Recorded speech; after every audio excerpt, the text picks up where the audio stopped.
Hi guys, I'm Tom Nguyen. Tom Nguyen here. Hey, it's Tom Nguyen. Hi, I'm Tom Nugent. Tom Nguyen. Tommy Nakajima here. Hi, I'm Tom Davidson. And let's talk pro comics.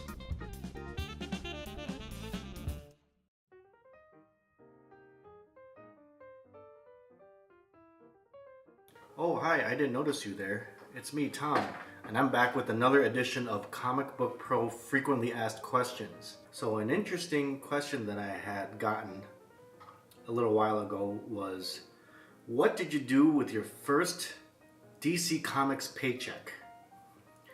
And that's a really funny question because I don't remember really splurging on anything on my first paycheck. It was more like what I did in general in the first couple months of breaking into comics with my newfound comic book money. Because before then I wasn't making any money. So I have something interesting to show you. I actually framed my first check, my first paycheck from 1997. And let me show it to you. I don't know if this thing, let's make sure this thing focuses. You can see that. And it is for $1,320. As you can see, it's for Major Bummer, which I mentioned before in one of my videos. It's my first work. And it's for 11 pages, so half an issue of inked work. So you can do the math. I was making $120 per page when I broke in. So that was my page rate.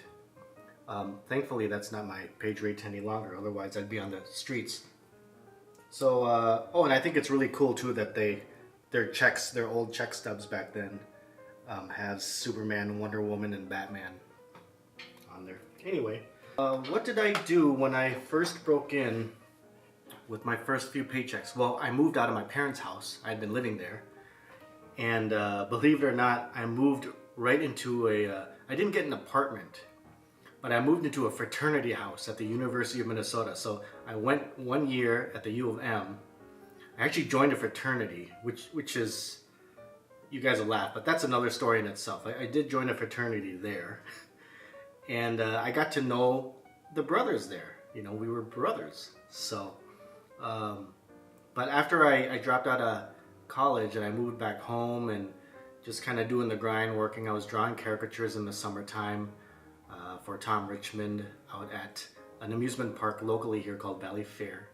I broke into comics and thought the first thing I'm going to do is I'm going to move out.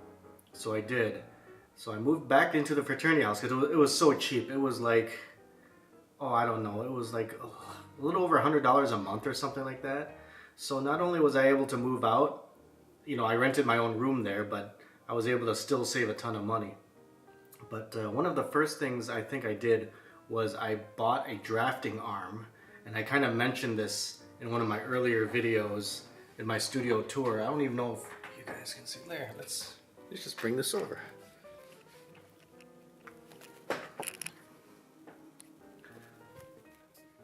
So this is a mechanical drafting arm, and it's basically like a really fancy T-square, you know, where you can do my perpendicular and lines and horizontals and verticals, you know, and it's mounted up on top here. I think I got it for, let's put this back here in its proper place. I got it as is at some type of like discount warehouse or art supply store, and I think it was for like, it wasn't $200, but it was more than $100, I think. And I only got it because Doug Mankey had it, and you know, as you guys should know by now, he was the guy that kind of mentored me when I was a teenager, and I was just trying to emulate his materials. And I thought, whoa, that's big time. This is like so much of a step up from the typical T-square that you can buy where you just slide it up and down the side of your table. So I thought, this is what pros use. I'm gonna get a mechanical drafting arm.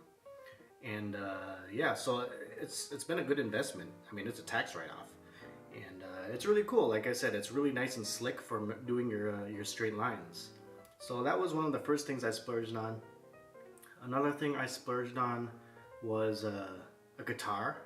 I got a new like proper electric guitar and an amp because I had been using, see, I like to play guitar. I've been playing guitar since high school, and mostly thrash metal, you know, like Metallica, Pantera, Slayer, Megadeth, whatever. But I'm not great, but I'm okay. The one that I had been using was an actual like beginning kids guitar, electric guitar from Toys R Us, and it was $100, and it was slightly smaller than standard guitar size, and it had a built-in speaker, which is why I bought it, because I thought, whoa, cool, built-in speaker. I just have to turn it on and play it, and it'll just blast right out of the speaker. But so I learned my chops on that, and I thought, I have the money to upgrade now. So I got a nicer guitar. Too bad I destroyed it with South Park stickers. I bought a really nice fancy, it was a $300 light table. And I no longer have it because my old inking assistant, I think he still has it. I just haven't taken it back.